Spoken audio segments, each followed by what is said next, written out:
Los Angeles at twilight was a city of contradictions, a sprawling canvas where glitz and grit collided under a sky ablaze with hues of amber, rose, and violet.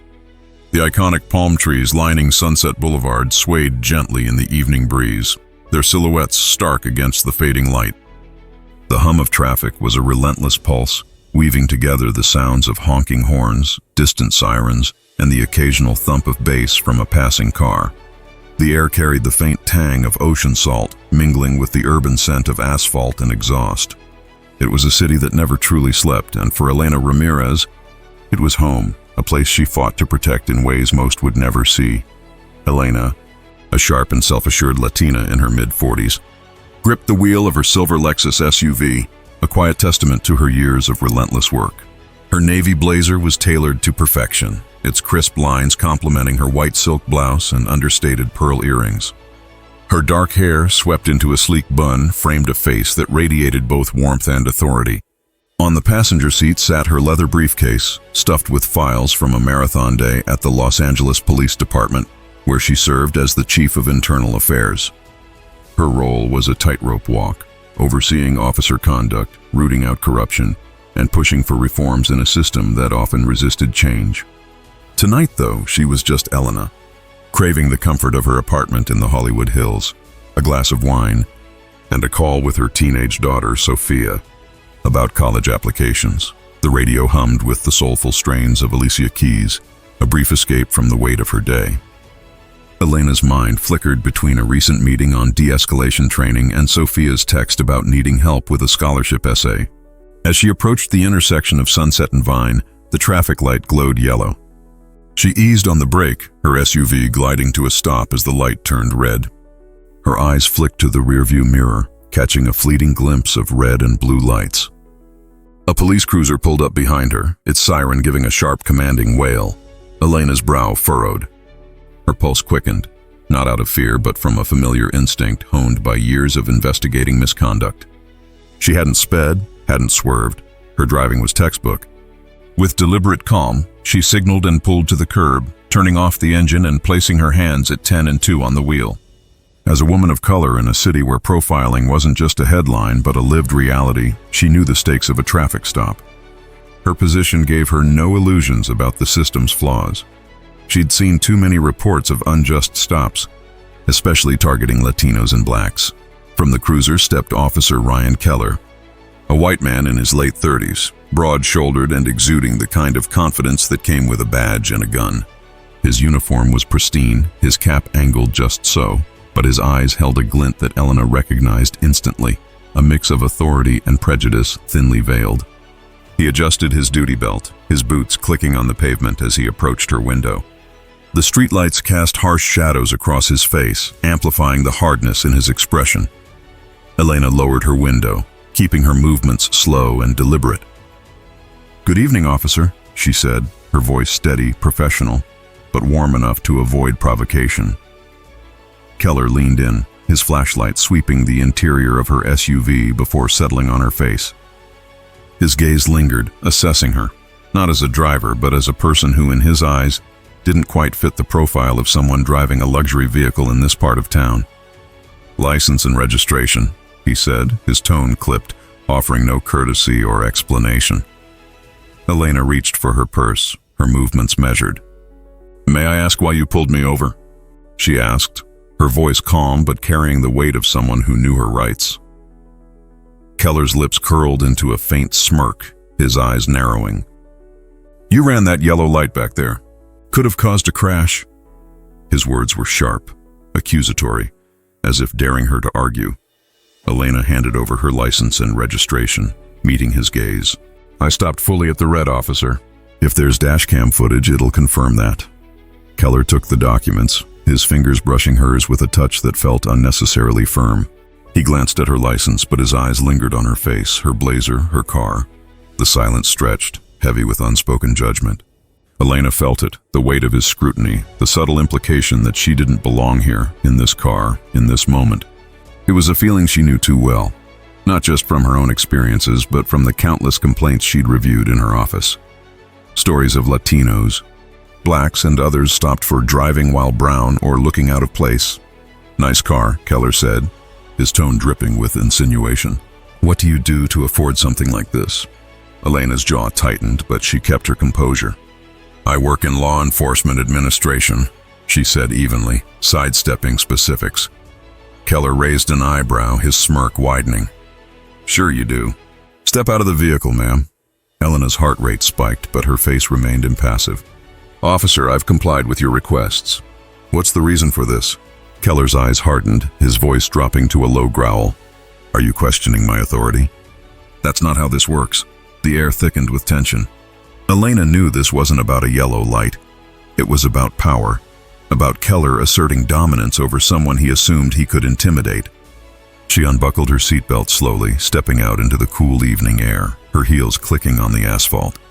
As she stood, her posture straight and unyielding, Keller's gaze raked over her, from her polished appearance to the confident set of her shoulders. It was clear he expected her to shrink under his scrutiny, but Elena Ramirez was no ordinary citizen. She was the chief of internal affairs, the woman who held his career in her hands. And as the confrontation unfolded under the Los Angeles twilight, Officer Keller was about to learn just how costly his prejudice could be. The Los Angeles twilight deepened, casting long shadows across Sunset Boulevard. The city's pulse thrummed in the background. Car horns, the faint chatter of pedestrians spilling out of trendy cafes, and the distant wail of a siren weaving through the urban sprawl. Streetlights flickered on, their harsh glow illuminating the tense scene unfolding on the roadside.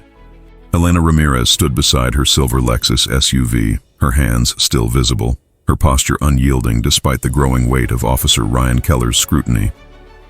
The air was cool, tinged with the salty breath of the Pacific, but the moment felt stifling, charged with an undercurrent of prejudice masquerading as procedure. Keller paced a few steps, his boots clicking on the asphalt, his flashlight swinging lazily in his hand. He held Elena's license and registration, glancing at them with feigned interest, but his eyes kept darting back to her. Her tailored blazer, her polished heels, the quiet confidence in her dark eyes. It was clear he wasn't just checking her documents. He was sizing her up, searching for a crack in her composure. Elena recognized the tactic from countless internal affairs reports. Prolong the stop. Ask invasive questions, push until the driver snaps or submits.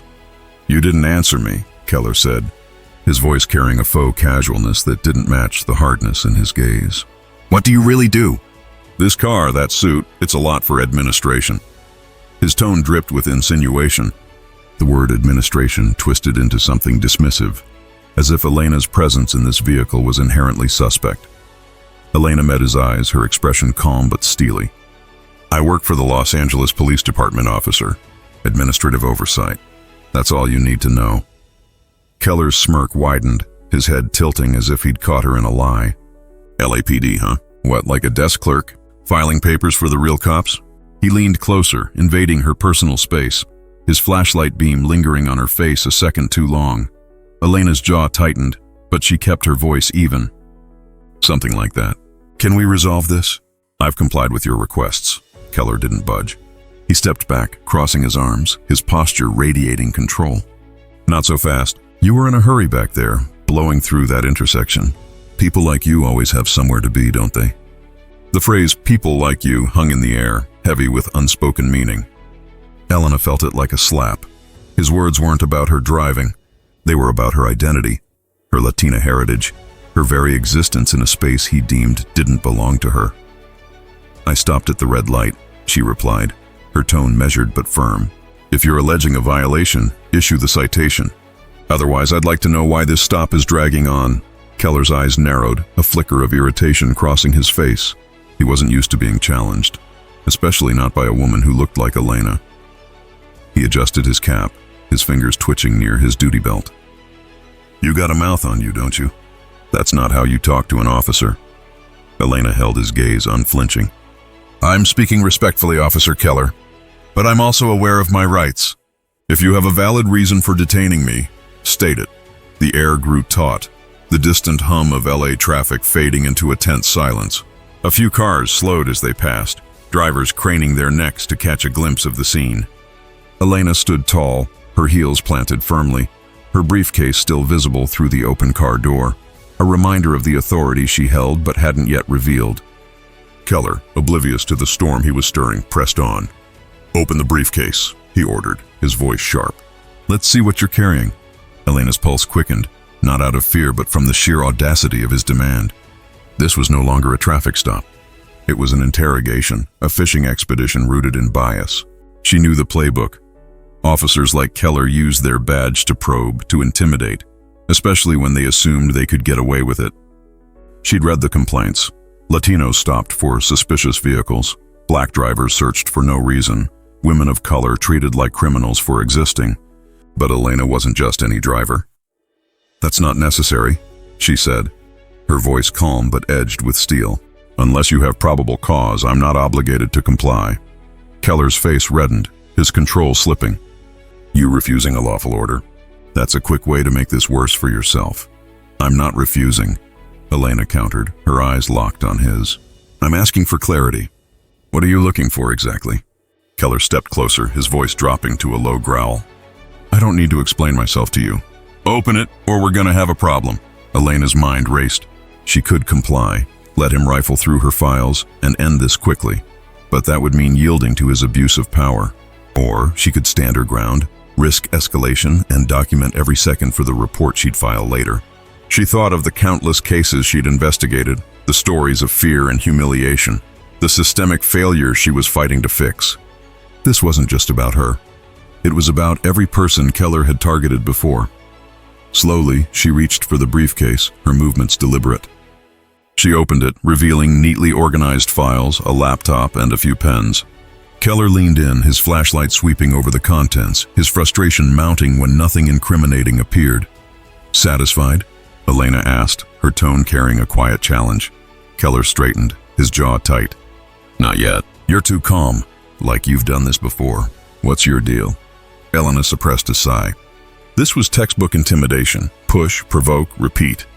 She thought of her daughter, Sophia, waiting at home, and the community she served.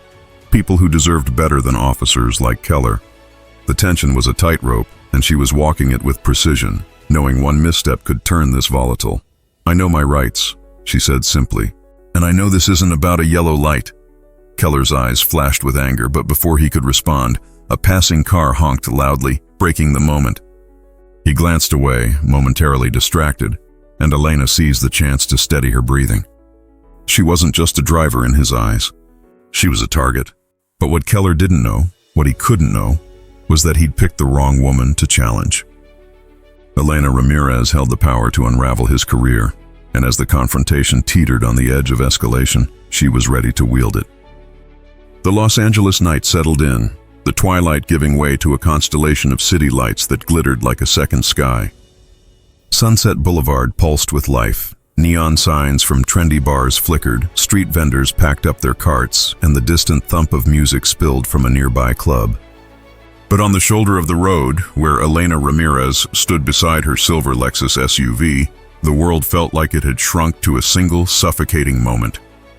The air was heavy with the scent of exhaust and the faint tang of ocean salt, undercut by the sharp edge of tension between Elena and Officer Ryan Keller. Keller stood a few feet away, his flashlight now clipped to his belt, his arms crossed in a show of dominance. His eyes, cold and calculating, raked over Elena, her navy blazer, her polished heels, the quiet strength in her posture. She stood with her hands visible, her briefcase open on the passenger seat, its contents already inspected and deemed unremarkable. But Keller wasn't done. His frustration was palpable, a coiled energy that seemed to feed off his inability to rattle her. Elena, Chief of Internal Affairs for the LAPD, knew this dance all too well. Officers like Keller thrived on intimidation, especially when they assumed they held all the power. "You're too calm," Keller said, his voice low and edged with irritation. "Most people would be nervous. Makes me think you're hiding something." He stepped closer, his boots scraping the asphalt, his presence looming as he tried to reclaim control. Elena met his gaze, her dark eyes unwavering. "I'm calm because I've done nothing wrong, officer. You've seen my documents, checked my briefcase. What's next?" Keller's jaw tightened, his smirk fading into something harder. "Turn around," he ordered. "Hands on the hood." Elena's brow furrowed, her pulse quickening, not from fear, but from the sheer audacity of his demand. For what reason? She asked, her voice steady but laced with a quiet challenge. I've complied fully. You've found nothing. What's the basis for a search? Keller's eyes narrowed, a flash of anger crossing his face. Suspicion, he snapped. You might be carrying something. Don't make this harder than it needs to be. The word suspicion landed like a stone, heavy with implication. Elena knew what it really meant. Suspicion of her identity, her presence, her right to exist in this space. She'd read the reports. Latino drivers stopped for suspicious vehicles. Black pedestrians searched for looking out of place. This was no routine stop. It was a power play, rooted in the same bias she'd spent her career fighting. But refusing could escalate things, and Elena wasn't naive. She knew how quickly a tense moment could turn volatile, especially for a woman of color. She drew a deep breath, her mind racing through her options. Comply, and she'd give him the satisfaction of submission. Resist, and she risked arrest, or worse. She thought of her daughter, Sophia, waiting at home, and the countless Angelinos who'd faced similar abuse without the shield of her position. This wasn't just about her. It was about exposing the rot in the system. Slowly, deliberately, Elena turned and placed her hands on the warm hood of her SUV, her heels clicking softly on the pavement. The metal was still sun-warmed, a stark contrast to the chill creeping up her spine. Keller stepped forward, his movements deliberate, almost performative. He began the pat-down, his hands moving with unnecessary force, lingering longer than protocol demanded. Elena bit her lip, her body tense but her resolve unshaken. She'd seen this in reports, searches that weren't about safety but about humiliation, about asserting dominance over someone deemed lesser. You're taking longer than necessary, Elena said, her voice calm but carrying an unmistakable edge. This isn't standard procedure. Keller paused, his hands hovering near her waist. Standard procedure's whatever I say it is, he replied, his tone dripping with sarcasm. You never know what someone might be carrying. Better safe than sorry. Elena's eyes narrowed, though she kept her face forward. Safe from what exactly? A woman in a suit driving home? Keller chuckled, a low derisive sound that didn't reach his eyes. You'd be surprised what people hide behind a fancy suit. The search ended as abruptly as it began. Keller stepped back, his face twisted with frustration, as if disappointed he hadn't found a reason to escalate further. You're clean, he muttered, the words grudging, almost resentful. Elena turned to face him, straightening her blazer with deliberate care. Now can we resolve this? Or is there another hoop you'd like me to jump through? Keller crossed his arms, his stance rigid. You think you're smart, don't you? Talking back like that. Where'd you learn to mouth off to cops? It's not mouthing off, Elena said, her voice steady, her eyes piercing. It's knowing my rights, and I'm still waiting for a clear reason for this stop. The air crackled with tension, the distant hum of LA traffic a faint backdrop to their standoff. A passing car slowed, its driver gawking before speeding off. Elena stood tall, her presence a quiet rebuke to Keller's aggression. She thought of the files on her desk, complaints of officers targeting minorities, abusing their authority, eroding trust in communities like hers. Keller was a symptom of a larger disease, one she'd dedicated her life to curing. Keller leaned in, his voice dropping to a near whisper. You should watch your tone. Things can get complicated real fast if you don't cooperate. Elena didn't flinch. I've cooperated, officer, but I won't be intimidated. If you have a valid reason to detain me, state it. Otherwise, let me go. Keller's face reddened, his control slipping. He opened his mouth to retort, but a crackle from his radio interrupted, a dispatcher's voice too faint for Elena to make out. He stepped back, answering briefly, his eyes never leaving her. The moment stretched, taut as a drawn bowstring, as Elena held her ground. She knew she was pushing him to the edge, but she also knew the truth. Keller had no idea who he was dealing with. Elena Ramirez wasn't just a driver caught in his net. She was the chief of internal affairs, the woman who could dismantle his career with a single report. And as the confrontation teetered on the brink, she was ready to let him feel the weight of that reality. Under the starry Los Angeles sky, the confrontation on Sunset Boulevard reached a fever pitch, the city's electric energy amplifying the tension. The neon glow of billboards and the distant pulse of music from nearby clubs formed a vibrant backdrop. But the roadside standoff between Elena Ramirez and Officer Ryan Keller was its own universe, charged with raw conflict. The air was cool, carrying the faint scent of jasmine from a nearby sidewalk vendor, but the moment felt scorching, as if the weight of Keller's prejudice could ignite the very pavement. Elena stood beside her silver Lexus SUV, her hands no longer on the hood, her posture straight and unyielding. Her navy blazer was slightly wrinkled from the invasive search, but her gaze, sharp, unflinching, radiated a quiet power that seemed to unsettle Keller more than any words could. Keller stood a few feet away, his arms crossed, his face flushed with a mix of anger and frustration. The search had yielded nothing, and his attempts to intimidate Elena had only met with her calm defiance. Now his words came laced with venom, each syllable a desperate bid to regain control. "People like you always play the victim," he said, his voice low and biting. "But I see through it." Elena's eyes narrowed, her voice sharp as a blade. "People like me?" she echoed, each word deliberate, cutting through the night air. "Care to clarify, officer?" Keller gestured vaguely at her, his hand sweeping from her tailored suit to her SUV, his expression a mix of disdain and discomfort. "You know what I mean," he said, his tone defensive but unyielding. Elena stepped forward, closing the distance just enough to make him shift his weight. "No, enlighten me," she said, her voice steady but laced with a challenge that dared him to say it outright. "Is it because I'm Latina? Because I'm driving a nice car? Or because I'm not cowering under your badge?" Keller faltered, his jaw tightening, a flicker of uncertainty crossing his face. For a moment, the confident facade of authority cracked, revealing the insecurity beneath. But he doubled down, his voice rising slightly. "It's about attitude. You're too confident, acting like you're above the law." Elena's lips curved into a faint, humorless smile. "Too confident," she repeated, letting the words hang in the air. "So let me get this straight. You pull me over for an alleged yellow light violation, search my car and my person without cause, and now you're upset because I'm not scared? That's what this is about?" Keller's face reddened, his hands clenching at his sides. "You don't get to question me," he snapped. "I'm doing my job. You think you can talk your way out of this with that attitude?" Elena didn't flinch, her gaze locked on his. "I'm not talking my way out of anything, Officer Keller.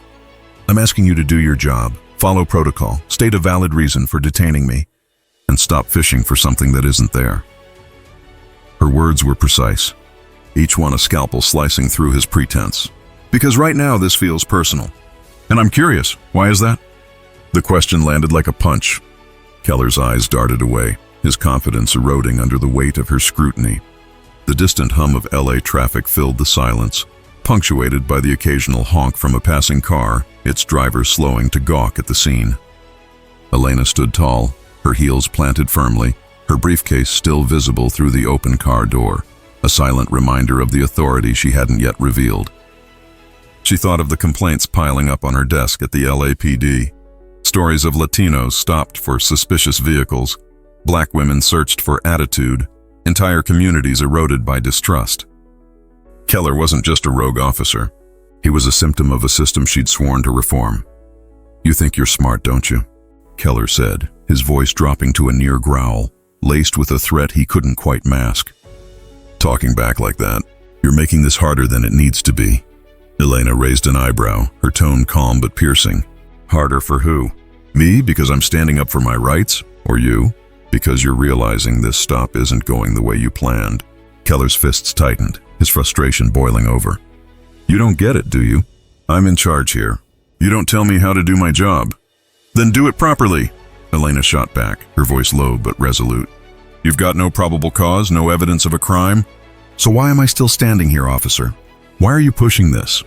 Keller opened his mouth, but no words came. His eyes flickered with a mix of anger and unease, as if he sensed the ground shifting beneath him. Elena pressed on, her voice steady, each word a deliberate challenge. "Let me guess, it's not about the light. It's about me. My car, my skin, my refusal to shrink under your stare. That's what's bothering you, isn't it?" The accusation hung in the air, stark and undeniable. Keller's face contorted, a flash of guilt betrayed by the way his gaze darted to the ground. He stepped back, adjusting his cap as if it could restore his authority. "You're twisting this," he muttered. "I'm just doing my job, are you?" Elena asked, her tone softer now, but no less cutting. "Because from where I'm standing, your job looks a lot like harassment." The power dynamic shifted, subtle but seismic. Keller's bravado was crumbling, his attempts to intimidate her only exposing his own biases. Elena stood unwavering, her presence a quiet storm, her mind already cataloging every detail for the report she'd file. She thought of her daughter, Sophia, and the community she served. People who deserved better than officers like Keller, who wielded their badge like a weapon. The confrontation was no longer just a traffic stop. It was a battleground, and Elena was gaining ground. Keller's radio crackled again, a dispatcher's voice cutting through the tension. He answered curtly, his eyes never leaving Elena, as if hoping to regain control in the pause. But Elena didn't waver. She knew the truth. Keller had picked the wrong woman to challenge. As Chief of Internal Affairs, she held the power to expose him, to hold him accountable, and as the starry LA sky bore witness, she was ready to push this confrontation to its breaking point. The Los Angeles night pulsed with restless energy, the starry sky above Sunset Boulevard a silent witness to the escalating drama on the roadside. Neon signs flickered in the distance, casting a kaleidoscope of colors across the asphalt, while the faint thrum of hip-hop from a passing car mingled with the ever-present hum of traffic. The air was crisp, tinged with the faint sweetness of street vendor churros and the sharp bite of exhaust. But the atmosphere between Elena Ramirez and Officer Ryan Keller was electric, teetering on the edge of combustion. Elena stood beside her silver Lexus SUV, her navy blazer slightly askew from the earlier search, her dark eyes locked on Keller with a fierce, unyielding intensity. The confrontation had moved far beyond a traffic stop. It was a battle of wills, a clash between prejudice and principle. Keller's face was flushed, his earlier smirk replaced by a scowl as Elena's words cut through his facade. "This isn't about traffic," she said, her voice low and deliberate, each syllable a hammer striking at his authority. "It's about your prejudice." The accusation landed like a thunderclap. Keller's eyes widened briefly, a flash of guilt betrayed by the way his shoulders stiffened. He took a step back, his hand twitching near his duty belt, as if instinct urged him to reassert control. "That's a bold claim," he snapped, his voice tight with defensiveness. "You don't get to throw around words like that." "I'm doing my job. Are you?" Elena countered, her tone calm but razor sharp. "Because your job doesn't include targeting someone based on their appearance. You've got no probable cause, no evidence, just assumptions. That's not law enforcement. That's bias." Keller's jaw clenched, his body language screaming discomfort. His hands balled into fists, and he leaned forward, his voice dropping to a menacing whisper. "You're resisting an officer right now. Keep talking like that and I'll arrest you for obstruction." Elena didn't flinch. She straightened, her heels clicking softly on the pavement, her presence a quiet storm. "Obstruction?" she said, her voice steady, almost scholarly. "Under California Penal Code Section 148, obstruction requires willful resistance to a lawful order. You've given no lawful basis for this stop, search, or continued detention. So tell me, officer, what am I obstructing?" Keller froze, caught off guard by her precise invocation of the law. His eyes darted to the side, as if searching for an escape from the verbal corner she'd backed him into. The distant glow of headlights illuminated the scene as cars slowed, drivers craning their necks to watch the unfolding drama. A young couple in a convertible whispered to each other, their phones raised, possibly recording. Elena noticed, her mind cataloging the moment for the report she'd file later. She knew the risk of physical escalation loomed. Officers like Keller, when cornered, could lash out. But she also knew she held the upper hand, not just in knowledge, but in the truth she was exposing. "You think you're a lawyer now?" Keller spat, his voice rising, a mix of anger and desperation. "You don't get to lecture me. I say you're resisting, that's what it is." Elena's lips curved into a faint, controlled smile, devoid of warmth. "And I say you're overstepping. Fourth Amendment protects against unreasonable searches and seizures. You've searched my car, my person, without cause. Now you're threatening arrest because I'm questioning you. That's not authority. It's abuse." The words hit like a slap. Keller's face reddened further, his breathing uneven. He stepped closer, his boots scraping the asphalt, his hand hovering near his taser. "You're pushing it," he growled. "One more word, and you're in cuffs." The threat hung heavy, the air thick with the potential for violence. Elena's pulse quickened, but her face remained impassive. She thought of her daughter, Sophia, at home, and the countless Angelenos who'd faced this same intimidation without her knowledge or position. She thought of the case files on her desk, stories of Latinos, blacks, and others targeted for their skin, their cars, their existence. Keller wasn't just a rogue officer. He was a symptom of a system that had failed too many. "I'm not afraid of you," Elena said, her voice low but resolute, each word a deliberate stake in the ground. "You can threaten all you want, but it doesn't change the fact that you're wrong. And deep down, you know it." Keller's eyes flashed with fury, but there was something else, uncertainty, a crack in his armor. He opened his mouth to retort, but a crackle from his radio cut through the tension. A dispatcher's voice, sharp and urgent, called for his response to another incident nearby. He hesitated, his gaze locked on Elena, as if torn between doubling down and retreating. The moment stretched, taut as a wire, with the weight of their standoff palpable. Elena seized the pause, her voice steady but piercing. "You've got a choice, officer. You can keep digging this hole, or you can let me go and face the consequences of your actions later. What's it going to be?" Keller's hand dropped from his taser, his shoulders slumping slightly, but his eyes still burned with defiance. He muttered something into his radio, then turned back to her. "This isn't over," he said, his voice low and laced with venom. "You think you're untouchable, but you're not." Elena didn't respond immediately. She let the silence linger, her gaze unwavering, a silent promise that she was far from done. She knew she had him cornered verbally, but the physical risk still loomed. A wrong move could turn this volatile. Yet she also knew the truth. Keller had no idea who she was. As Chief of Internal Affairs for the LAPD, Elena Ramirez held the power to unravel his career, to expose the rot he represented. And as the tension on Sunset Boulevard reached its breaking point, she was ready to let him feel the weight of that reality. The Los Angeles night pulsed with restless energy, the starry sky above Sunset Boulevard a silent witness to the escalating drama on the roadside. Neon signs flickered in the distance, casting a kaleidoscope of colors across the asphalt, while the faint thrum of hip-hop from a passing car mingled with the ever-present hum of traffic. The air was crisp, tinged with the faint sweetness of street vendor churros and the sharp bite of exhaust. But the atmosphere between Elena Ramirez and Officer Ryan Keller was electric, teetering on the edge of combustion. Elena stood beside her silver Lexus SUV, her navy blazer slightly askew from the earlier search, her dark eyes locked on Keller with a fierce, unyielding intensity. The confrontation had moved far beyond a traffic stop. It was a battle of wills, a clash between prejudice and principle.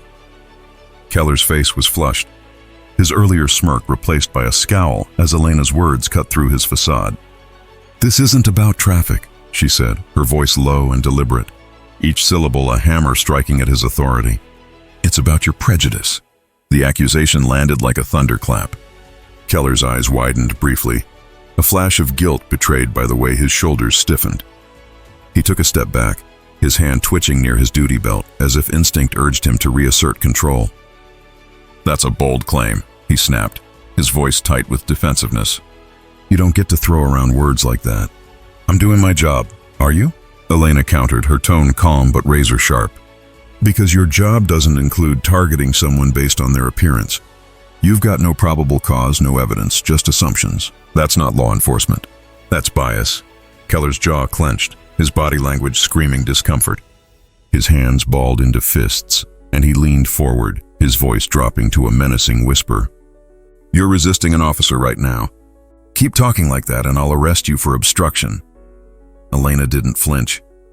She straightened, her heels clicking softly on the pavement, her presence a quiet storm. "Obstruction?" she said, her voice steady, almost scholarly. "Under California Penal Code Section 148, obstruction requires willful resistance to a lawful order. You've given no lawful basis for this stop, search, or continued detention. So tell me, officer, what am I obstructing?" Keller froze, caught off guard by her precise invocation of the law.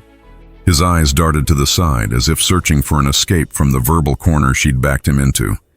The distant glow of headlights illuminated the scene as cars slowed, drivers craning their necks to watch the unfolding drama.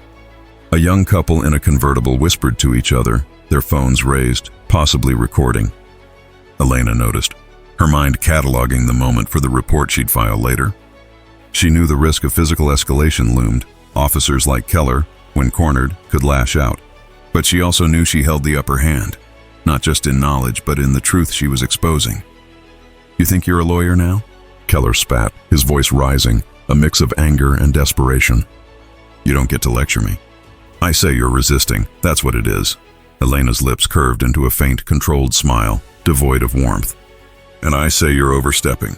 Fourth Amendment protects against unreasonable searches and seizures. You've searched my car, my person, without cause. Now you're threatening arrest because I'm questioning you? That's not authority. It's abuse." The words hit like a slap. Keller's face reddened further, his breathing uneven. He stepped closer, his boots scraping the asphalt, his hand hovering near his taser. "You're pushing it," he growled. "One more word, and you're in cuffs." The threat hung heavy, the air thick with the potential for violence. Elena's pulse quickened, but her face remained impassive. She thought of her daughter, Sophia, at home, and the countless Angelenos who'd faced this same intimidation without her knowledge or position. She thought of the case files on her desk, stories of Latinos, blacks, and others targeted for their skin, their cars, their existence. Keller wasn't just a rogue officer. He was a symptom of a system that had failed too many. "I'm not afraid of you," Elena said, her voice low but resolute, each word a deliberate stake in the ground. "You can threaten all you want, but it doesn't change the fact that you're wrong. And deep down, you know it." Keller's eyes flashed with fury, but there was something else, uncertainty, a crack in his armor. He opened his mouth to retort, but a crackle from his radio cut through the tension. A dispatcher's voice, sharp and urgent, called for his response to another incident nearby. He hesitated, his gaze locked on Elena, as if torn between doubling down and retreating. The moment stretched, taut as a wire, with the weight of their standoff palpable. Elena seized the pause, her voice steady but piercing. "You've got a choice, officer. You can keep digging this hole, or you can let me go and face the consequences of your actions later. What's it going to be?" Keller's hand dropped from his taser, his shoulders slumping slightly, but his eyes still burned with defiance. He muttered something into his radio, then turned back to her. "This isn't over," he said, his voice low and laced with venom. "You think you're untouchable, but you're not." Elena didn't respond immediately. She let the silence linger, her gaze unwavering, a silent promise that she was far from done. She knew she had him cornered verbally, but the physical risk still loomed. A wrong move could turn this volatile. Yet she also knew the truth. Keller had no idea who she was. As Chief of Internal Affairs for the LAPD, Elena Ramirez held the power to unravel his career, to expose the rot he represented. And as the tension on Sunset Boulevard reached its breaking point, she was ready to let him feel the weight of that reality. The Los Angeles night pulsed with an unrelenting energy, the starry sky above Sunset Boulevard a stark contrast to the raw human drama unfolding below. Neon signs from nearby bars and diners cast a kaleidoscope of colors across the asphalt, their glow mingling with the faint scent of grilled street tacos and the ever-present hum of traffic. The air was cool, carrying a whisper of ocean breeze, but the atmosphere between Elena Ramirez and Officer Ryan Keller was molten, charged with the aftershock of her revelation. Elena stood beside her silver Lexus SUV, her badge now tucked back into her pocket, but its weight lingered in the air like a gavel poised to strike. Her navy blazer was slightly rumpled from Keller's earlier search, but her posture, tall, resolute, radiated an authority that left no room for doubt. She was the Chief of Internal Affairs for the LAPD, and Keller, now pale and shaken, was beginning to realize the magnitude of his mistake. Keller stood frozen, his broad shoulders slumped, his earlier bravado reduced to a flicker of panic in his eyes. The crowd on the sidewalk, pedestrians with phones raised, drivers slowing to gawk, murmured softly, their presence amplifying the public nature of his humiliation. Elena's voice, calm but unrelenting, cut through the night like a blade. "You didn't just fail me tonight, Officer Keller," she said, each word measured, deliberate. "You failed the badge you wear, the community you serve, and the trust we're fighting to rebuild. This wasn't about a traffic violation. It was about your prejudice, plain and simple." Keller's face twitched, a mix of shame and defiance. He opened his mouth, his voice hoarse and unsteady. I'm sorry, okay?" I didn't know who you were. I was just what? Elena interrupted, her tone sharp but controlled, her dark eyes piercing through his flimsy excuse. Just doing your job. Your job doesn't include targeting someone because they're Latina, because they drive a nice car, or because they don't bow to your authority. You let your biases dictate every move tonight. And that's not a mistake, it's a systemic failure. Keller's hands trembled slightly, his gaze dropping to the pavement as if it could shield him from her words. I didn't mean it like that, he stammered, his voice barely audible over the distant thrum of a passing motorcycle. I was just being thorough. Thorough? Elena's voice rose just enough to underscore her disbelief, but she remained composed, her presence commanding. You searched my car, my person without probable cause. You questioned my identity, my job, my right to be here. That's not thoroughness, officer. That's harassment, rooted in the same bias I see in complaint after complaint on my desk. And it's not just you. It's the system that's let you get away with it until now. Keller's face flushed, a deep crimson of shame and panic. He took a step back, his boots scuffing the asphalt, his eyes darting to the crowd as if seeking an escape. The onlookers whispered, some shaking their heads, others still filming, their phones capturing the unraveling of a man who'd wielded his badge like a weapon. Elena thought of the case files she'd reviewed. Latinos stopped for suspicious vehicles, black women searched for attitude, entire communities eroded by distrust. Keller wasn't an anomaly. He was a product of a broken system, one she'd sworn to reform. You don't get it, do you? Elena continued, her voice steady but laden with the weight of her mission. Every time you abuse your power, you chip away at the trust this city has in us. You make it harder for every good officer out there, for every person who just wants to feel safe. This isn't just about you and me. It's about every Angelino who's faced what I did tonight, without a badge like mine to protect them. Keller's mouth opened, then closed, his earlier defiance crumbling under the truth of her words. I didn't think it was like that, he muttered, his voice barely a whisper, his eyes still fixed on the ground. I swear I wasn't trying to. Intent doesn't erase impact, Elena cut in, her tone firm but not cruel. You may not have meant to harm, but you did. And that's why I exist, why my office exists. To hold officers like you accountable, to make sure this doesn't happen again. The silence that followed was heavy, broken only by the soft chatter of the crowd and the distant wail of a siren. Keller's shoulders sagged further, his face a portrait of a man realizing his career hung in the balance. Elena's words weren't just a reprimand. They were a mirror, forcing him to confront the bias he'd let guide his actions. She thought of her daughter, Sophia, and the future she was fighting for, a city where no one would face this kind of treatment.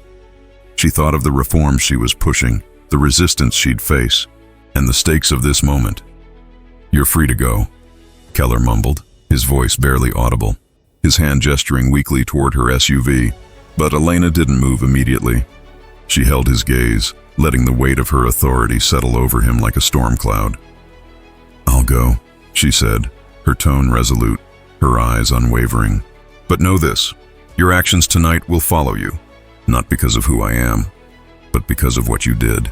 And I promise you, Officer Keller, I won't let this go unchecked. She turned to her car, sliding into the driver's seat with a grace that belied the adrenaline coursing through her. The crowd's murmurs grew louder, a mix of awe and approval as she started the engine. Keller stood frozen, a man stunned into silence, his face a mask of shame and fear as he grappled with the consequences of his prejudice. The neon lights of Sunset Boulevard bathed the scene in a surreal glow as Elena pulled away, her resolve burning brighter than ever. This wasn't just a personal victory. It was the start of a reckoning, one that would ripple far beyond this night, into the heart of the LAPD and the city it served. The morning sun streamed through the floor-to-ceiling windows of the Los Angeles Police Department's headquarters, bathing the office of Elena Ramirez in a warm golden glow. The sprawling cityscape of downtown LA stretched beyond the glass, skyscrapers gleaming against the clear October sky, palm trees swaying gently, and the distant hum of traffic a constant reminder of the city's restless pulse.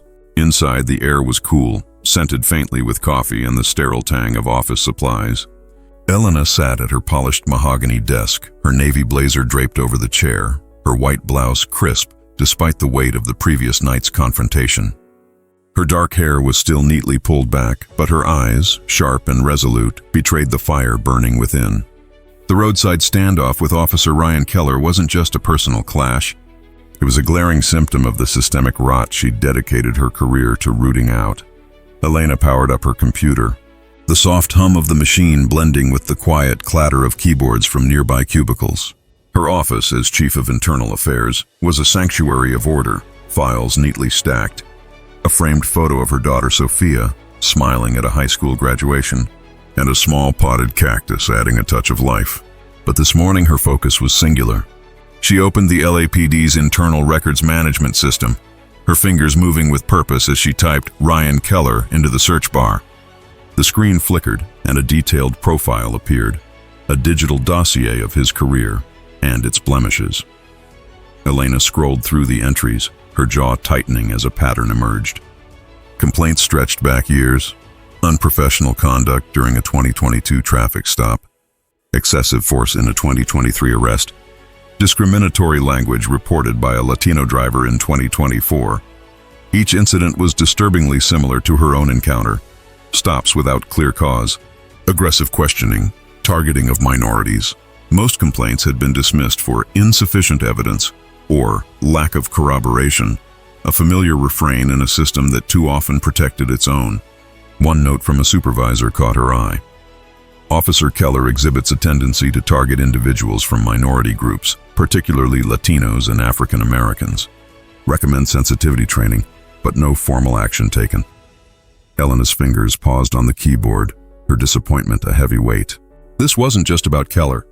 It was about a culture that had allowed his behavior to fester unchecked. She leaned back in her chair, her mind racing. The previous night's confrontation replayed in vivid detail, the venom in Keller's voice, the invasive search, the crowd filming on Sunset Boulevard. She thought of Sophia, who'd texted her last night, worried when she was late getting home. "Mom, you okay?" The message had read, a reminder of the stakes beyond her office walls. Elena wasn't just fighting for herself. She was fighting for a city where her daughter, and countless others, could live without fear of being profiled. She opened a new document, her fingers flying as she began drafting a case summary, her resolve hardening with every word. The file on Keller would be the cornerstone, but Elena knew the real battle was bigger. She printed out key complaints, cross-referencing them with similar cases from other officers. The data painted a grim picture, a pervasive pattern of bias, inadequate oversight, and a complaint process that favored officers over citizens. She thought of the community forums she'd attended, stories of black teens stopped for looking suspicious, Latina women searched for attitude, immigrants intimidated into silence. Keller was a symptom, not the disease, and Elena was determined to address the root causes. Her phone buzzed, pulling her from her thoughts. It was a text from her deputy, Marcus Chen. "Chief, you sure about taking on Keller?" "He's got friends in high places." Elena's lips pressed into a thin line. She knew the risks. Pushing a case like this would stir resistance, not just from Keller's allies, but from a department wary of change. She typed back, "I'm sure. This isn't just about him. It's about the system." Elena stood, gathering her files for a meeting with Police Chief Harlan Brooks. She slipped on her blazer, the weight of her badge a quiet reminder of her authority and her responsibility. The office hummed around her, officers and staff going about their day, oblivious to the storm she was about to unleash. She thought of the reforms she'd been pushing, new training on implicit bias, stricter oversight, community engagement. Last night's encounter wasn't an isolated incident. It was a call to action, a spark that could ignite change. As she headed for the elevator, her heels clicking on the polished floor, Elena felt the weight of the task ahead. Keller's file was just the beginning. She was preparing a case not just against one officer, but against a culture that had enabled him. A culture that eroded trust in communities like hers. The sun streamed through the windows, casting long shadows across her path, but Elena's resolve was unwavering. She was ready to face the pushback, the politics, the resistance. Because if she didn't act now, the system would continue to fail the very people it was meant to protect. The midday sun blazed over downtown Los Angeles, its rays piercing through the smog to illuminate the LAPD headquarters like a spotlight on a stage of accountability. From the upper floors, the city sprawled in a mesmerizing chaos. Skyscrapers piercing the sky, freeways snaking like veins, and the distant shimmer of the Pacific Ocean hinting at the vastness beyond. Inside Chief Harlan Brooks's office, the air was thick with the scent of polished leather and fresh brewed coffee. The walls lined with plaques of commendations and framed photos of Brooks with mayors and community leaders. Harlan Brooks, a seasoned black man in his late 50s with salt and pepper hair and a face etched with the weariness of decades in the force, sat behind a massive oak desk. His sharp eyes, framed by reading glasses, reflected the burden of leading a department under constant scrutiny. Elena Ramirez entered with purposeful strides, her heels echoing softly on the hardwood floor. Her navy blazer was buttoned, her briefcase clutched firmly, containing the printed files and her preliminary case summary on Officer Keller. The weight of last night's confrontation lingered in her mind. The venom in Keller's voice, the invasive search, the crowd filming on Sunset Boulevard. But it fueled her resolve. She wasn't here for personal vindication.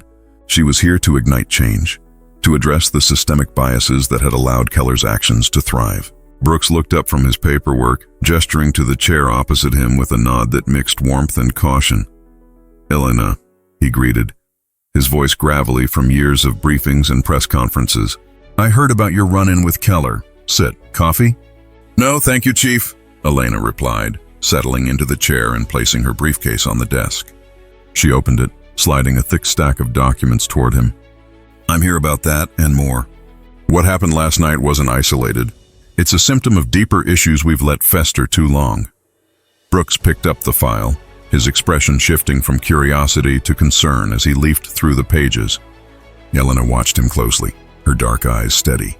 She'd prepared meticulously, Keller's complaint history, cross-referenced with similar cases from other officers, data on disproportionate stops of Latinos and blacks, and her own sworn statement detailing the stop, search, and prejudice. "Keller's record shows a pattern," she began, her tone professional but urgent. "Multiple complaints of discriminatory stops, excessive force targeting minorities. Most dismissed for insufficient evidence. But last night I lived it firsthand, pulled over without cause, searched invasively, questioned about my place because I'm Latina driving a nice car." He didn't know who I was, but that shouldn't matter.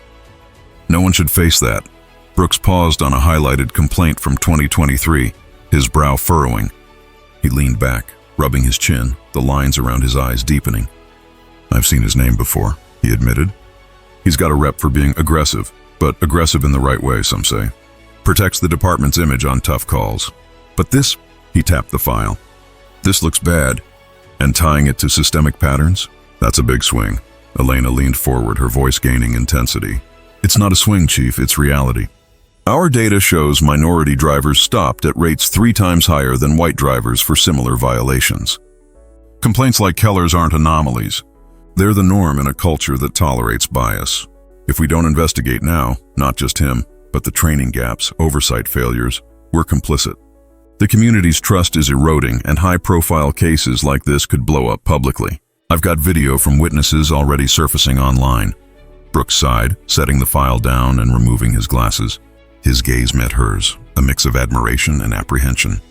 He'd risen through the ranks during turbulent times, Rodney King, Black Lives Matter protests, and knew the political minefield of reform.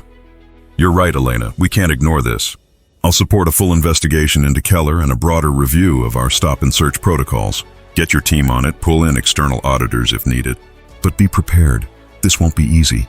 Elena nodded, sensing the hesitation. "What kind of backlash are we talking?" Brooks leaned forward, his voice lowering. "Keller's got allies in the union, some old guard officers who see this as an attack on law and order. Media will spin it, LAPD witch hunt, or soft on crime. And the city council? They'll want results fast or heads will roll. You're stirring a hornet's nest, but damn if it doesn't need stirring." "I know," Elena said, her resolve unshaken. "But staying silent lets the problem grow. We need accountability, not protectionism. This investigation could be the catalyst for real change. Bias training, body cam mandates, community liaisons. For the sake of the department and the people we serve." Brooks studied her for a moment, then extended his hand across the desk. "All right, you have my backing. Keep me in the loop, and let's keep this internal until we have solid ground. No leaks. Elena shook his hand firmly, a spark of determination in her eyes. Thank you, Chief. We'll do this right. As she gathered her files and left the office, the elevator doors closing behind her, Elena felt a mix of relief and anticipation. The sun streamed through the building's windows, casting long shadows that mirrored the challenges ahead. Brooks's support was crucial, but his wariness was a reminder of the resistance to come: union pushback, skeptical officers, public scrutiny. Yet as she stepped into the bustling hallway, her briefcase heavier with purpose, Elena's mind was already racing to the next steps. This wasn't just about Keller. It was about rebuilding a department worthy of Los Angeles, a city as diverse and resilient as its people. The investigation was greenlit, and with it, the fight for justice had truly begun. The Los Angeles sun beat down on the LAPD headquarters, its mid-October warmth tempered by a breeze that carried the faint scent of eucalyptus and diesel from the bustling streets below. Inside the department's conference room, the air was thick with tension, the hum of fluorescent lights barely masking the undercurrent of unease. Elena Ramirez stood at the head of a long mahogany table, her navy blazer crisp, her dark hair pulled back in a tight bun, exuding an authority that commanded attention. Before her sat a mix of senior officers, union representatives, and her internal affairs team, their faces a spectrum of skepticism, curiosity, and barely veiled hostility. A whiteboard behind her was scrawled with bullet points: implicit bias training, accountability protocols, community engagement. The weight of her encounter with Officer Ryan Keller lingered in her mind, fueling her resolve to push for systemic change. This wasn't just about one officer. It was about a department and a city in need of healing. Elena's voice cut through the room's murmur, steady and resolute. As of today, we're launching a comprehensive review of the LAPD's stop and search practices, complaint handling, and officer training, she announced, gesturing to a stack of reports on the table. The data is clear: disproportionate stops targeting Latinos, African Americans, and other minorities. Complaints dismissed without follow-up. Officers like Ryan Keller operating unchecked for years. We can't ignore this any longer. A murmur rippled through the room. Lieutenant Frank Delgado, a grizzled veteran with 25 years on the force, leaned forward, his arms crossed. With all due respect, Chief Ramirez, he said, his tone heavy with skepticism. This sounds like a witch hunt. You're painting us all with the same brush because of one bad stop.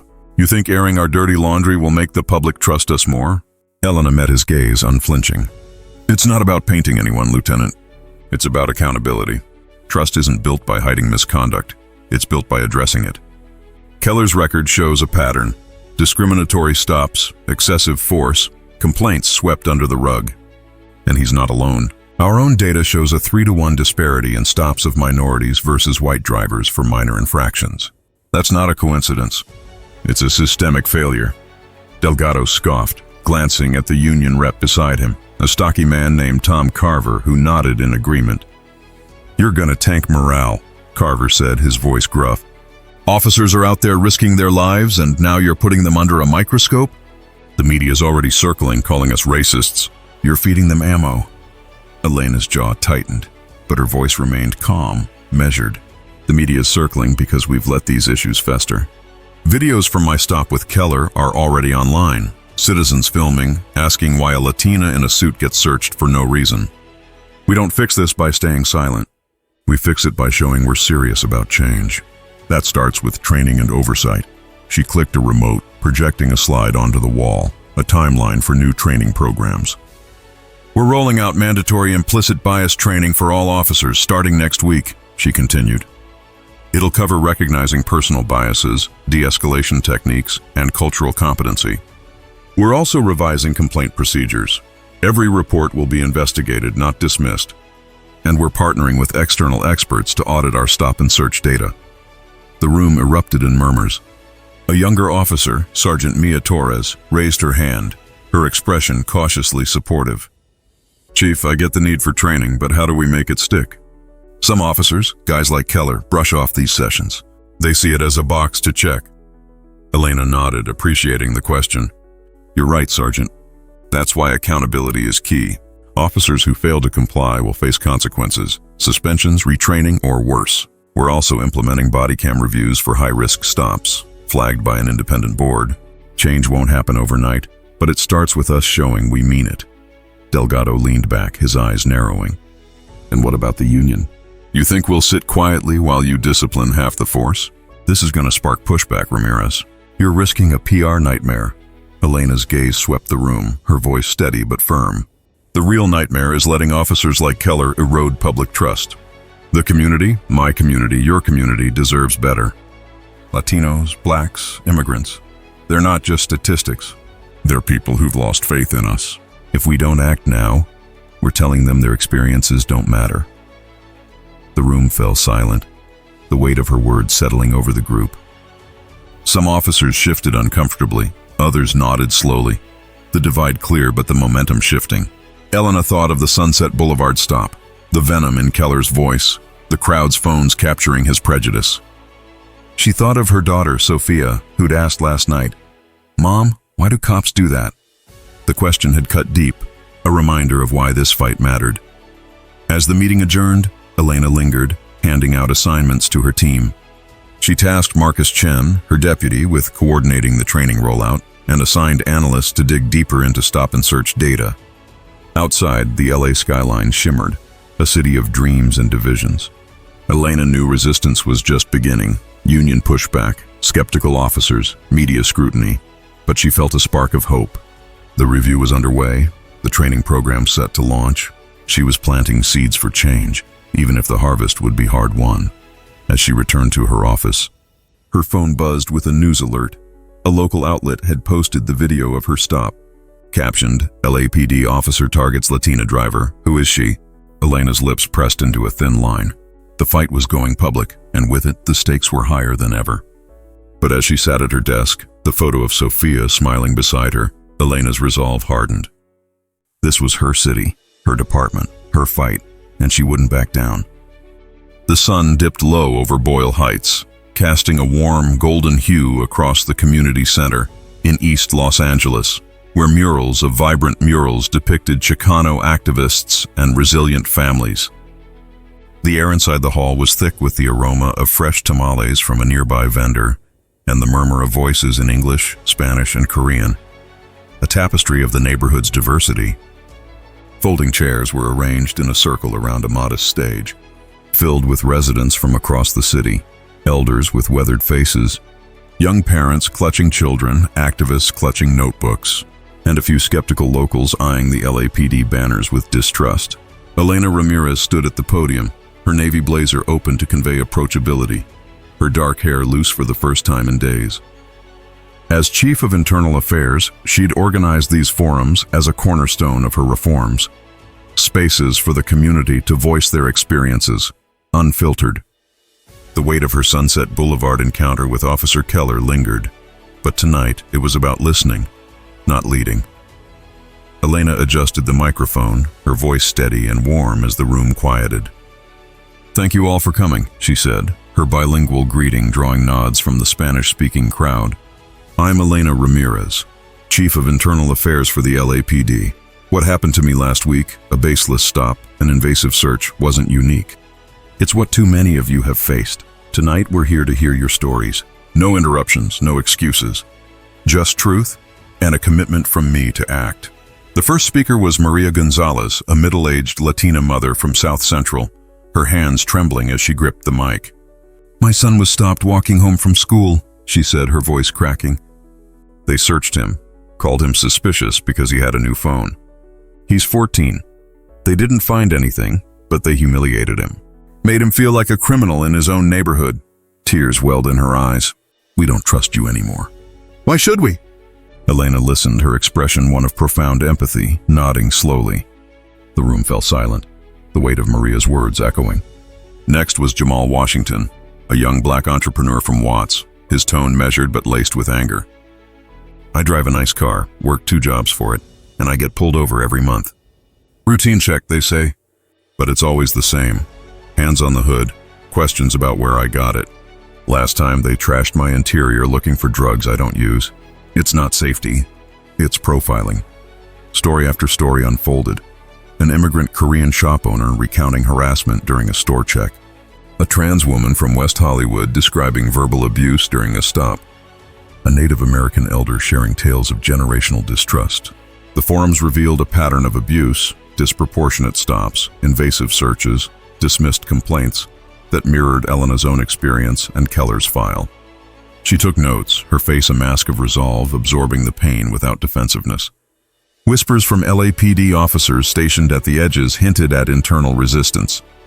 "This is just venting," one muttered, but Elena ignored them, focusing on the human cost. When it was her turn to respond, Elena stepped forward, her voice carrying the authenticity of someone who'd lived it. "I hear you," she said, meeting eyes across the room. "And I'm sorry for the pain, the fear, the erosion of trust. What happened to me wasn't because I'm chief. It was because I'm Latina, driving a car I earned. No one should endure that. That's why we're acting. Mandatory bias training for all officers, independent audits of stops, a hotline for complaints that leads to real investigations. We're reviewing cases like Officer Keller's, who targeted me, and holding him accountable." A hand shot up from the back, an older man, his face lined with skepticism. "Words are cheap, Chief. How do we know this isn't PR? We've heard promises before." Elena nodded, unflinching. "You're right to doubt. But I'm not here for PR. I'm here because this is personal. My daughter asks why cops do this, and I don't have a good answer yet. But I will. We're partnering with community leaders for oversight boards, inviting your input on training. Change starts with trust, and trust starts with listening. Hold us accountable. If we fail, call me out." The room stirred, a few claps breaking the tension, then more joining in. Maria approached Elena afterward, hugging her tightly. "Thank you for hearing us," she whispered. Jamal shook her hand, his grip firm. "Prove it," he said, but with a hint of hope. Elena exchanged contacts, promising follow-ups, beginning to weave the fragile threads of bridges between the department and the people it served. As the forum wrapped, Elena stepped outside into the cooling evening. The Boyle Heights streets alive with families heading home, lowriders cruising with bass thumping. Her phone buzzed. Chief Brooks texting. "Forums going well?" "Unions grumbling," she replied. "Essential. Stories are fuel for reform." The tales of abuse weren't just testimonies. They were ammunition for her case against Keller and the system. Internal resistance loomed, whispers of soft on crime. But these forums were a turning point, humanizing the data, igniting a movement. Elena felt the city's pulse around her, diverse and defiant, and knew building bridges would be hard, but necessary. For Sophia, for Maria's son, for LA, she was committed. The late afternoon sun cast long shadows across the LAPD headquarters in downtown Los Angeles, its golden rays glinting off the glass facade and reflecting the city's restless energy.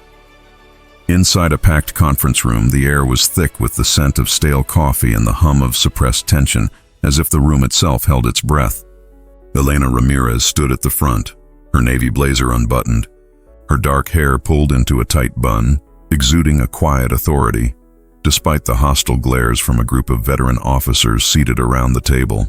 A petition signed by dozens of officers and backed by the police union lay before her, a direct challenge to her reforms.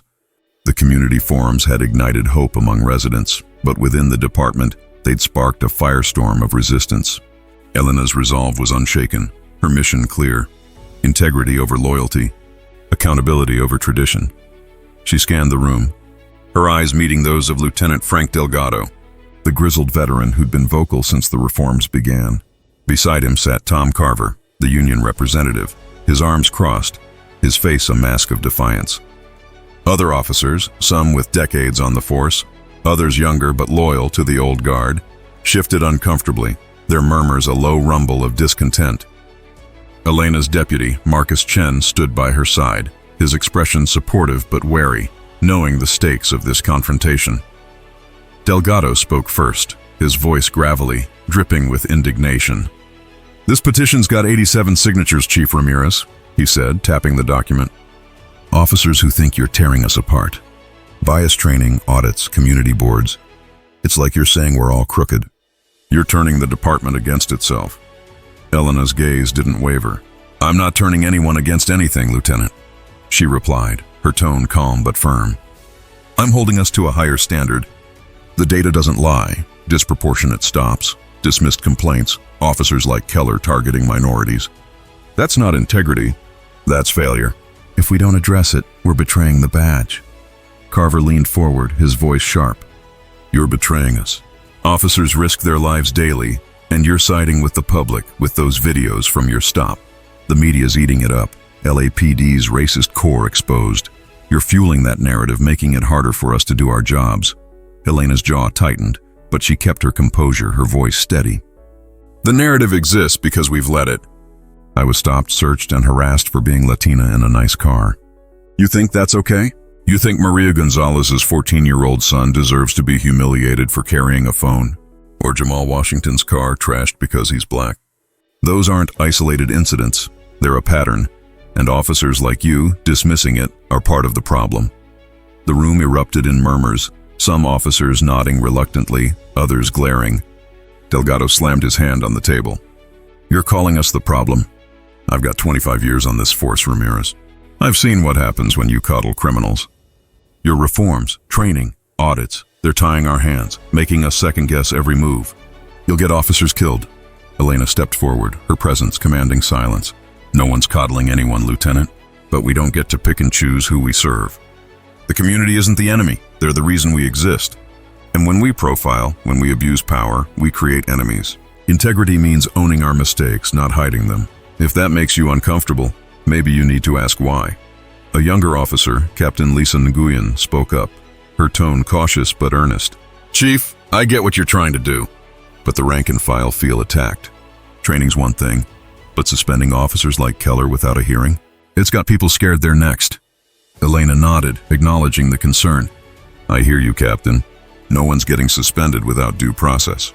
Keller's case is under investigation because of a documented pattern, complaints spanning years, my own experience included. But this isn't about punishment. It's about prevention. The training I'm rolling out, implicit bias, de-escalation, cultural competency, isn't to shame anyone. It's to equip you to make better decisions. And the audits? They're to protect you, to show the public we're transparent. Carver snorted. Transparent? You're opening us up to lawsuits, community boards breathing down our necks. The union won't stand for it. We're drafting a formal grievance. Elena's eyes narrowed, but her voice remained steady. Draft what you want, Tom. But the public's watching. Videos from my stop are viral, and they're not wrong to demand change. You can fight me, or you can work with me to rebuild trust. Because if we don't, the next protest, the next lawsuit, the next viral video, they'll be on us, not me. The room fell silent, the weight of her words settling like dust after a storm. Some officers exchanged glances, others looked down, the divide clear but the tide shifting. Elena thought of the community forum, Maria's tears, Jamal's anger, the hope in their eyes when she promised action. She thought of her daughter, Sophia, who'd asked, Mom, can you fix it? The petition was a hurdle, but it wasn't the end. She handed out revised training schedules, her voice resolute. We start next week. Attendance is mandatory. If you're serious about this badge, show up and learn. As the meeting adjourned, Delgado and Carver lingered, whispering heatedly, but Elena ignored them, gathering her files. Marcus leaned in, his voice low. You're pushing hard, Chief. They're not going to make this easy. I know, Elena replied, her eyes fixed on the LA skyline through the window, its diversity and resilience a mirror of her fight. But integrity isn't easy. It's necessary. The petition was a warning, but Elena stood firm, her resolve a beacon in the storm. The fight for reform was just beginning, and she was ready to face the resistance head-on. The Los Angeles morning was crisp, the downtown skyline framed by a rare clarity in the October air, free of the usual smog. Inside the LAPD headquarters, a starkly lit hearing room buzzed with tension, its walls lined with portraits of past chiefs gazing down like silent judges. The air carried the faint scent of polished wood and nervous anticipation, the hum of a ceiling fan barely masking the murmurs of attendees. Elena Ramirez stood at the front, her navy blazer impeccable, her dark hair pulled back, her presence a pillar of resolve. Before her, a disciplinary panel of 3 senior officials sat at a long table, their faces unreadable. Officer Ryan Keller, in full-dress uniform but stripped of his usual swagger, sat opposite, his jaw tight, his eyes darting nervously. The hearing was the culmination of weeks of work. Elena's investigation into Keller's misconduct, sparked by her own roadside encounter and fueled by a pattern of complaints. Today, the department would face its reckoning. Elena opened her briefcase, pulling out a meticulously organized binder of evidence. "Esteemed panel," she began, her voice steady and commanding. "Today, we address Officer Ryan Keller's conduct, which violates LAPD policy and erodes public trust. My team has compiled a case based on documented complaints, data analysis, and my personal experience as a target of his prejudice." She projected a slide onto the wall, detailing Keller's record: 5 complaints since 2022, 3 involving minority drivers, all dismissed for insufficient evidence. A chart showed disproportionate stops of Latinos and blacks in Keller's patrol area, backed by body cam footage logs. "On October 1st, Elena continued, "I was stopped on Sunset Boulevard without cause. Officer Keller searched my vehicle in person, questioned my identity, and implied I didn't belong in my own car because I'm Latina. This wasn't a routine stop, it was bias in action." The panel's chair, Deputy Chief Sandra Lopez, leaned forward, her brow furrowed.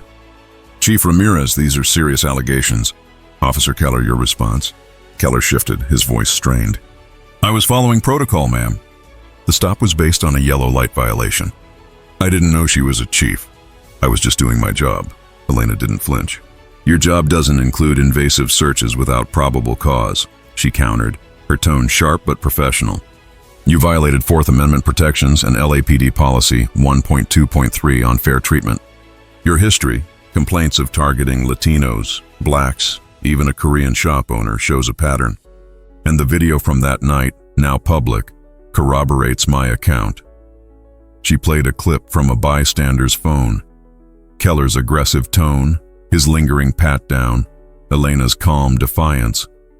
The room grew silent, the footage damning. Tom Carver, the union rep, stood, his face flushed. "This is a setup. Keller's being scapegoated to push Ramirez's reform agenda. He's got 12 years of service, commendations for bravery. You're ruining a good officer over one stop." Elena turned to Carver, her eyes piercing. "A good officer doesn't have a trail of complaints dismissed for lack of oversight. A good officer doesn't target people based on skin color. This isn't about one stop. It's about a culture that's let this behavior slide. The public deserves better, and so does this department."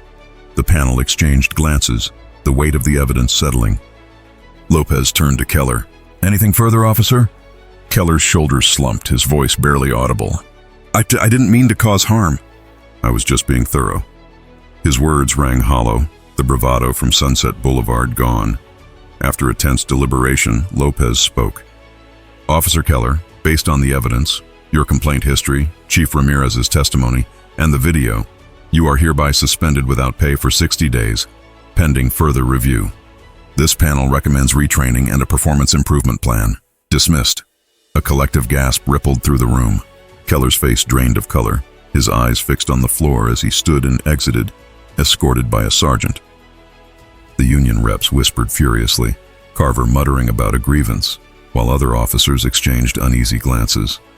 The suspension sent shockwaves through the department, a signal that no one was above accountability, not even a veteran like Keller. Elena felt the weight of every eye on her, some supportive, others hostile, but her resolve held firm. As the room cleared, Marcus Chen, her deputy, approached.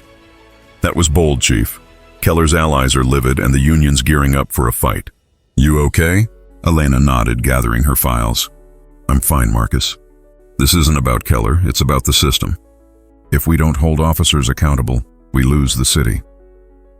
She thought of the community forum, Maria's tears, Jamal's anger, the hope in their eyes. The hearing was a victory, but a small one. The real battle, reforming training, audits, trust, was far from over. Outside, the LA skyline shimmered, its diversity a mirror of the challenge ahead. Elena's phone buzzed with a news alert. LAPD officer suspended after viral stop of Latina chief. The story was spreading, amplifying her reforms, but also the resistance. She thought of Sophia, her daughter, who texted earlier, "Proud of you, Mom." That was enough to keep her going. As she stepped into the elevator, the city's pulse thrumming below, Elena knew the shockwaves from this hearing would reshape the department, for better or worse. The Los Angeles sun hung low, casting a fiery glow across the steps of City Hall, where a sea of reporters and cameras converged like a flock of eager gulls. The air buzzed with the chatter of journalists, the click of shutters, and the faint hum of traffic from nearby freeways, laced with the salty tang of the Pacific carried on the breeze. Elena Ramirez stood at a podium emblazoned with the LAPD seal, her navy blazer sharp, her dark hair pulled back, exuding a calm authority despite the storm of scrutiny. The viral video of her Sunset Boulevard stop with Officer Keller had thrust her reforms into the national spotlight, and Keller's suspension after yesterday's hearing had ignited a firestorm of debate. Today, she faced the press to defend her actions, report progress, and confront the challenges still looming over the department. Elena adjusted the microphone, her eyes scanning the crowd, reporters from local outlets like KTLA, national networks like CNN, and community bloggers clutching notepads. Behind her stood Chief Harlan Brooks, his expression supportive but guarded, and a few members of her internal affairs team. She drew a breath, her voice steady and resonant. "Good afternoon," she began. "I'm Elena Ramirez, Chief of Internal Affairs for the LAPD. Recent events, including my own experience of being targeted in a baseless stop, have highlighted the urgent need for reform in our department. We're here to address that, not with excuses but with action." A reporter from the LA Times raised a hand, her tone sharp. "Chief Ramirez, Officer Keller's suspension has sparked backlash from the police union, who call it a witch hunt.